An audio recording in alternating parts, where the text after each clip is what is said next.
بلاغ فتح قسطنطنیہ کی سعادت 7ویں عثمانی فرمانروا سلطان محمد فاتح کے حصے میں آئی۔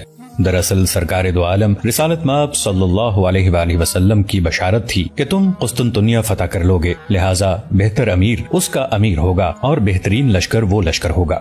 یہ حدیث مبارکہ مسند امام احمد جلد نمبر 4 صفحہ نمبر 335 پر درج ہے۔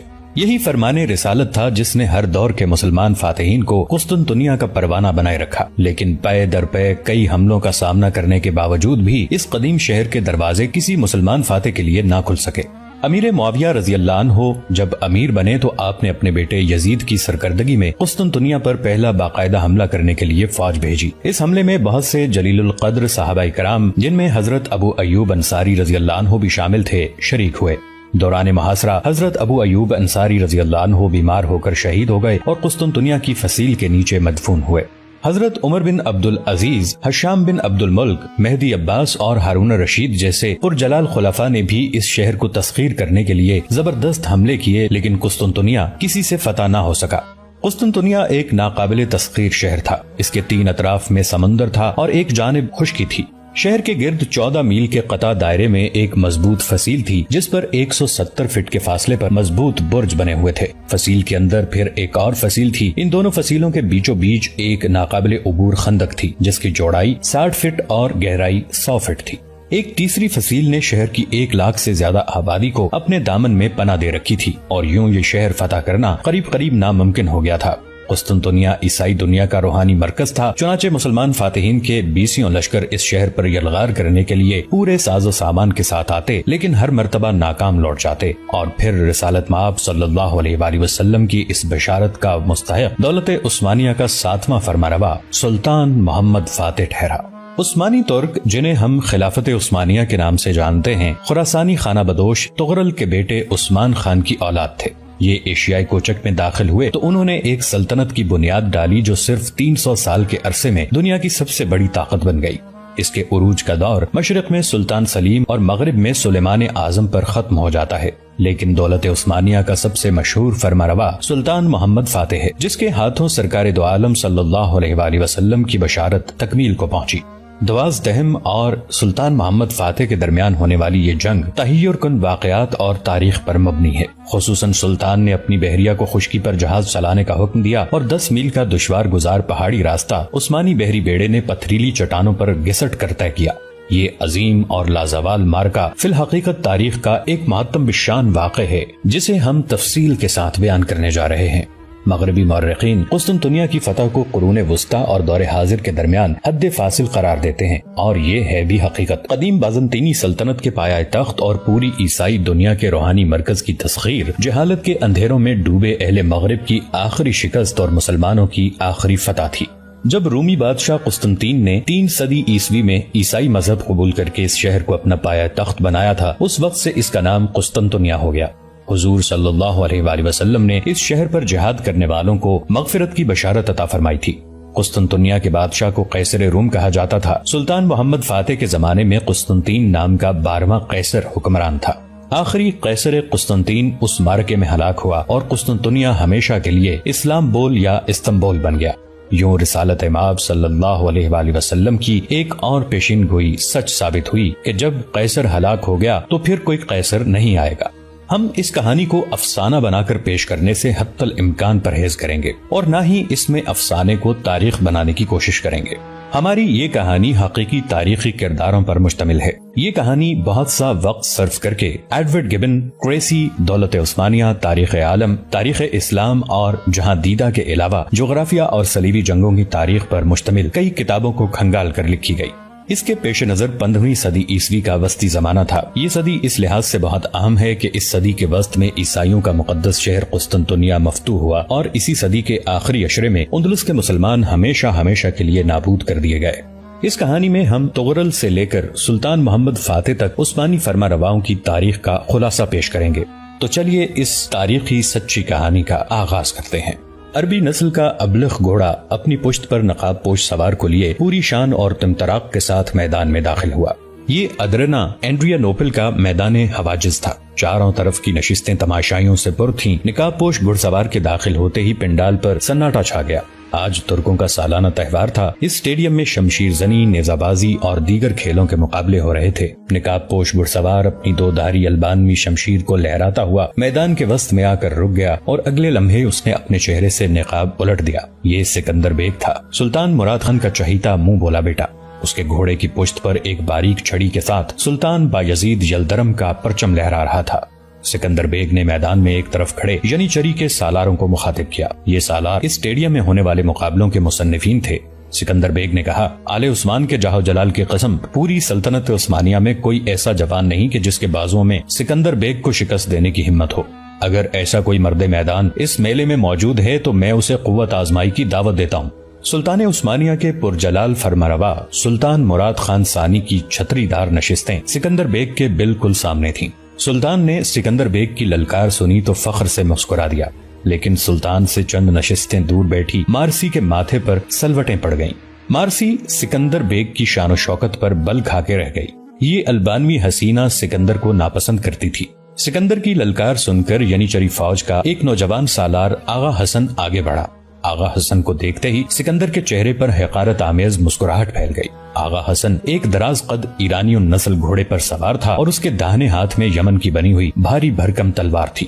مقابلے کے دونوں شریک ایک دوسرے کے سامنے آئے تو پورے میدان میں سنسنی کی لہر دوڑ گئی۔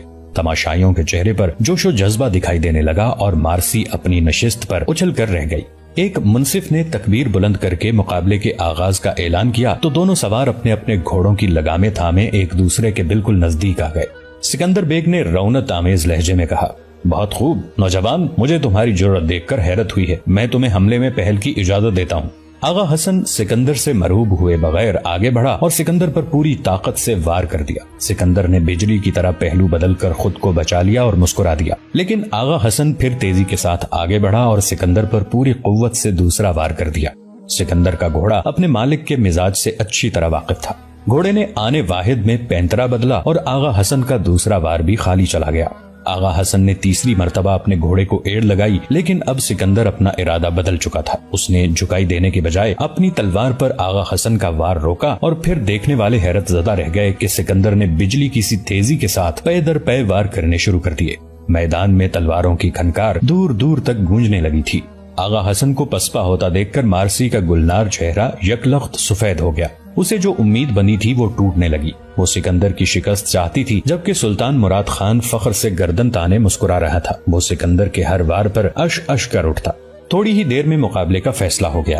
آغا حسن کی بھاری بھرکم تلوار سکندر کے ایک آہنی وار سے 2 لخت ہو گئی۔ پورا اسٹیڈیم تالیوں کی آواز سے گونج اٹھا۔ سکندر نے حسب سابق پھر مقابلہ جیت لیا تھا۔ سلطان مراد خان کے پہلو میں بیٹھا نو عمر شہزادہ فرتے جوش سے اپنی نشست پر اٹھ کھڑا ہوا۔ وہ دونوں ہاتھوں سے تالیاں پیٹ رہا تھا، لیکن مارسی بے حد مزمحل تھی۔ اسے سکندر بیگ ایک آنکھ نہیں بہاتا تھا، کیونکہ سکندر اس پر ڈورے ڈالنے کی کوشش کیا کرتا تھا۔ مارسی کو سکندر کا کردار بھی ناپسند تھا اور اپنی ماں کا بھی۔ ادھیڑ عمر مارتھا مارسی کی ماں تھی۔ یہ عورت البانوی شہزادوں کے ساتھ ادرنا میں داخل ہوئی تھی۔ سکندر بیگ بھی البانوی شہزادہ تھا۔ اس کا البانوی نام جارج کیسٹریاٹ تھا۔ سلطان مراد خان ثانی نے بہت عرصہ پہلے البانیہ کے فرمانروا جان کیسٹریاٹ کو بزور شمشیر اپنا مطیع کر لیا تھا۔ جان کیسٹریاٹ نے سلطان سے منت کر کے اپنی ریاست کی واپسی کا مطالبہ کیا۔ سلطان نے اس کی درخواست منظور کر لی اور ضمانت کے طور پر البانیہ کے حکمران نے اپنے 4 بیٹے سلطان مراد خان ثانی کے حوالے کر دیے۔ ان شہزادوں کے ہمراہ البانوی محل کی خاص کنیز مارتھا بھی روانہ کی گئی۔ مارتھا سلطنت عثمانیہ کے دارالخلافہ ادرنا میں آئی تو اس نے بہت جلد اشرافیہ کے طبقے میں اپنا اثر و رسوخ پیدا کر لیا۔ مارسی اسی مارتھا کی بیٹی تھی اور جارج کیسٹریاٹ یعنی سکندر بیگ اسی مارتھا کے گھر میں پل کر جوان ہوا تھا۔ سکندر بیگ نے ینیچری کی طبیعت کے مطابق مذہب عیسائیت ترک کر کے اسلام قبول کر لیا تھا، لیکن مارتھا ابھی تک اپنے مذہب پر قائم تھی۔ مارسی کے دل میں اگرچہ اسلام کے لیے بے حد نرم گوشہ تھا، لیکن ماں کے خوف سے وہ ابھی تک عیسائی مذہب کی پیروکار تھی۔ مارتھا ایک کٹر مذہبی عورت تھی اور اسلام کے خلاف بے پناہ تعصب رکھتی تھی۔ مارسی کو اس وقت بے حد حیرت ہوئی جب اس کی ماں نے سکندر بیگ کو اسلام قبول کرنے پر کچھ نہ کہا۔ مارسی اپنی ماں کی طرف سے مشکوک تھی۔ مارسی کو شک تھا کہ اس کی ماں نے سکندر بیگ کو خود مذہب تبدیل کرنے پر آمادہ کیا ہے۔ وہ اپنی ماں اور اپنے ساتھ پل کر جوان ہونے والے جارج کیسٹریاٹ کے طرز عمل میں عثمانی سلطنت کے خلاف سازش کی بو سونگ رہی تھی۔ مارسی کے شک میں مبتلا ہونے کی سب سے بڑی وجہ ابو جعفر تھا۔ ابو جعفر ایک ادھیڑ عمر شخص تھا جس نے ادرنا میں ایک مذہبی پیشوا یعنی امام مسجد کا روپ دھار رکھا تھا۔ یہ شخص در حقیقت قیصر قسطنطنیہ کا جاسوس تھا اور یہاں ادرنا میں ایک مسلمان مذہبی پیشوا کے روپ میں داخل ہوا تھا۔ یہ شخص ادرنا میں مارتھا کی آمد سے پہلے ہی اپنی سازش کا جال پھیلا چکا تھا۔ مذہب پرست البانوی کنیز مارتھا سلطان کے محل میں وارد ہوئی تو ابو جعفر کی سرگرمیاں مزید تیز ہو گئیں۔ اس نے پہل مارتھا کو صلیب اعظم کا واسطہ دے کر اپنی سازش میں شریک کیا تھا۔ ابو جعفر خود قسطنطنیہ میں آیا صوفیہ کے چرچ سے منسلک تھا اور ایک پختہ کار راہب تھا۔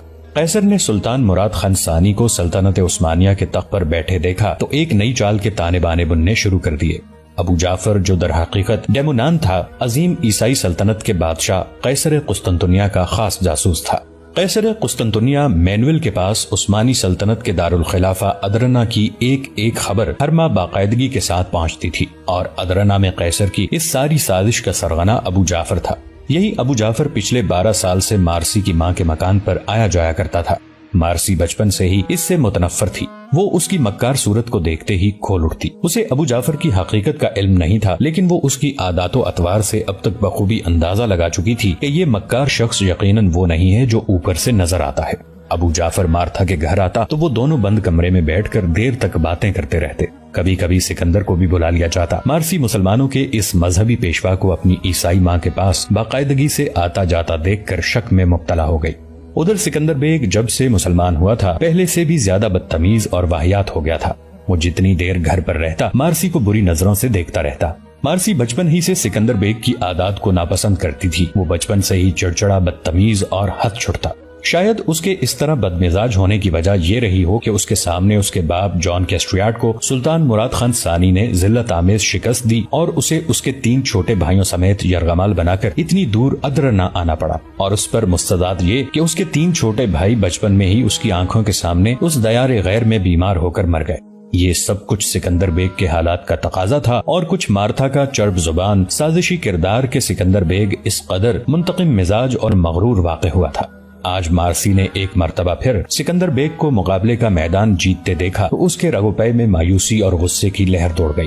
آج خصوصی طور پر اس کے غم و غصے کی ایک بڑی وجہ یہ تھی کہ الگ صبح گھر سے نکلنے سے پہلے سکندر نے مارسی سے کہا تھا، آج شمشیر زنی کے مقابلوں کا دن ہے، میں ایک بار پھر ادرنا کا سب سے بڑا جنگجو تسلیم کیا جاؤں گا۔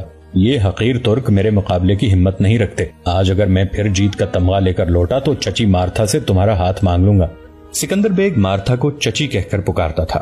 مارسی نے اتنا سنا تو غصے سے چہرہ لال کرتے ہوئے کہا، اتنا تکبر مت کرو، دراصل سلطان تم پر اعتماد کرتا ہے، یہی وجہ ہے کہ شاہی احترام میں تمہارے سامنے کوئی نہیں آتا۔ مجھے یقین ہے کہ ینیچری کا کوئی بھی سالار تمہیں آسانی سے شکست دے سکتا ہے۔ سکندر بیگ مارسی کا زہر آلود جملہ سن کر غصے سے پیر پٹکتا ہوا گھر سے باہر نکل گیا، اور اب مارسی دیکھ رہی تھی کہ ینیچری کا ایک سالار سکندر بیگ سے بری طرح مات کھا چکا تھا۔ مارسی کی نظریں میدان سے ہٹ کر اپنے پیروں میں آ جھکی۔ وہ آج صبح کا مکالمہ یاد کر رہی تھی جب سکندر نے اس سے کہا تھا کہ میں تمہاری ماں سے تمہارا ہاتھ مانگ لوں گا۔ مارسی شدید بے چین تھی اور آنے والے وقت سے ہراساں تھی۔ مارسی کی نگاہیں جھکی ہوئی تھیں کہ اچانک اسے اسٹیڈیم میں شور سنائی دیا، زوردار تالیوں کا شور۔ مارسی نے چونک کر میدان میں دیکھا تو مارے حیرت کے اپنی نشست پر اچھل کر رہ گئی۔ ایک اجنبی نوجوان جس کے جسم پر عربی لباس تھا اسٹیڈیم کی ایک جانب سے ایک سفید گھوڑے کو ایڑ لگاتا ہوا داخل ہوا۔ نوجوان کے خد و خال بھی حجازی تھے۔ اس کے نیچے ترکی نسل کا بہترین گھوڑا تھا اور اس کے داہنے ہاتھ میں ایک بھاری اور چمکدار شمشیر تھی۔ اس کے جسم پر نہ ہی زرہ تھی اور نہ ہی پیش قبض، اور اس کے سر پر آہنی خود کی بجائے خالص حجازی طرز کا امامہ تھا۔ نوجوان کی عمر زیادہ سے زیادہ 17 برس ہوگی۔ تماشائی پورے جوش سے تالیاں بجا رہے تھے۔ اجنبی نوجوان کو آتا دیکھ کر سکندر کے ماتھے پر شکنیں نظر آنے لگی۔ اسے اس عرب نوجوان کی آمد پر شدید حیرت تھی۔ اسٹیڈیم کے اعلانچی نے باآواز بلند اعلان کیا اور لوگوں کو بتایا کہ اجنبی نوجوان کا نام قاسم بن حشام ہے۔ یہ حجاز کے شہر مکہ کا رہنے والا ہے جہاں اسلام کا اولین سورج طلوع ہوا۔ اعلانچی نے بتایا کہ قاسم عثمانی تربیت گاہ کے شمشیر زنی کے استاد طاہر بن حشام کا چھوٹا بھائی ہے۔ اس اعلان کے ساتھ ہی سلطان مراد خان ثانی کے چہرے پر بھی حیرت و اشتیاق کی لہر دوڑ گئی، اور سلطان کے پہلو میں بیٹھا نوعمر شہزادہ محمد بھی حیرت سے چونک اٹھا۔ لیکن مارسی کی حالت سب سے عجیب تھی۔ وہ اپنی نشست پر بار بار پہلو بدلتی اور مٹھیاں بھیج بھیج کر اپنے جذبات کا اظہار کرتی۔ عرب شہسوار سکندر بیگ کے سامنے آیا تو سکندر نے مسکرانے کی کوشش کی۔